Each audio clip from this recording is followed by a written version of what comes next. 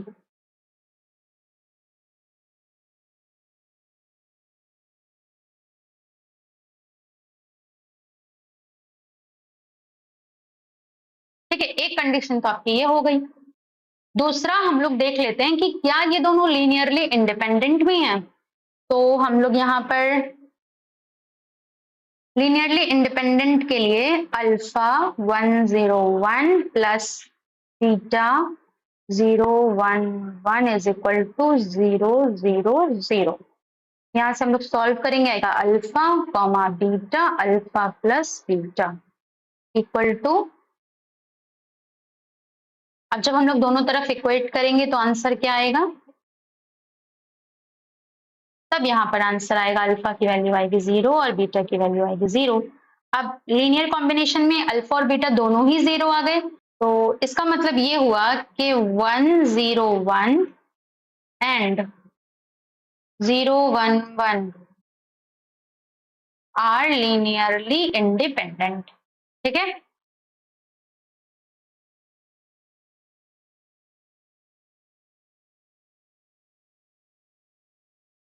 ठीक है, are linearly independent. तो अब आप देखो ये दोनों ही चीज जो यहाँ पर हाईलाइट हुई है ना, ये दोनों ही प्रॉपर्टीज हैं किसकी, बेसिस की।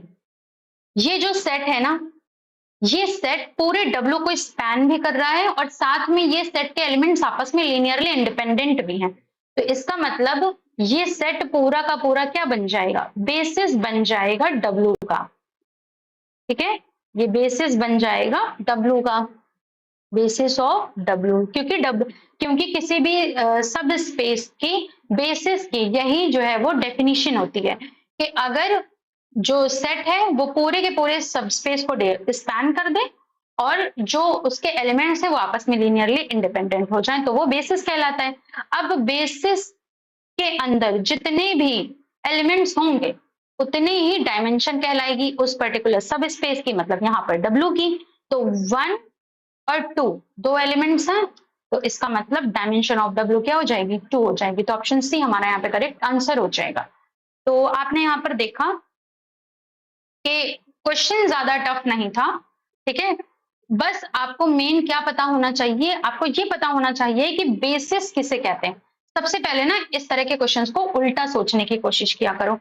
आपसे डायमेंशन पूछा है, आप डायमेंशन ऑफ W तभी बताओगे ना जब आपको बेसिस पता होगी, और बेसिस आपको तभी पता हो, बेसिस किसी भी सेट को आप तभी कहोगे जब वो या तो जब वो दो कंडीशंस को सेटिस्फाई करे। पहली ये कि पूरे W को स्पैन कर दे, दूसरी ये कि उसके एलिमेंट्स जो है वो लीनियरली इंडिपेंडेंट हो। अब क्वेश्चन आप यहां तक ऑलरेडी सॉल्व कर चुके होंगे। यहाँ पर आप देखोगे कि जो लीनियर कॉम्बिनेशन है वो पूरे W के बराबर आ रहा है, मतलब आप x और y की वैल्यू चेंज करते जाओ आपको W के हर एक एलिमेंट मिलते जाएंगे। तो इसका मतलब ये दोनों W को स्पैन कर रहे हैं। अब हमारे पास सिर्फ एक कंडीशन बची प्रूव करने को कि ये एलिमेंट्स लीनियरली इंडिपेंडेंट हैं या नहीं। तो इनके लीनियर कॉम्बिनेशन को 0 के बराबर इक्वल करो, 0 के बराबर लिखो और फिर यहाँ से अल्फा बीटा की जो वैल्यू है अगर वो दोनों 0 आती है तो लीनियरली इंडिपेंडेंट, अगर एक भी नॉन 0 आती है तो लीनियरली डिपेंडेंट। सिंपल। तो इस तरह के क्वेश्चन को आप लोग इस तरह से सोचोगे। ठीक है, तो आई होप कि आप लोगों को आज जितना कुछ भी पढ़ाया वो सारा कुछ समझ में आया होगा। ठीक है, कोई भी दिक्कत, किसी भी तरह की क्वेरीज, कुछ भी, कोई भी कॉन्सेप्ट, कुछ भी अगर आपको लगता है कि नहीं ये चीज दोबारा समझाइए, ये नहीं समझ में आया, या ये कोई और क्वेश्चन है, जैसे अभी हम लोग पीवाईक्यू में जो भी क्वेश्चंस करा रहे हैं, इसके अलावा जो भी क्वेश्चंस आपको नहीं समझ में आ रहे हैं, कोई क्वेश्चन में आपको क्वेरीज लग रही हैं, तो आप वो सारे हमारे व्हाट्सएप नंबर हैं इस पर पूछ सकते हो। इसके अलावा जितनी भी हमारी कॉन्टैक्ट डिटेल्स हैं, ठीक है, वो सारी हम आपको डिस्क्रिप्शन बॉक्स में मिल जाएंगी।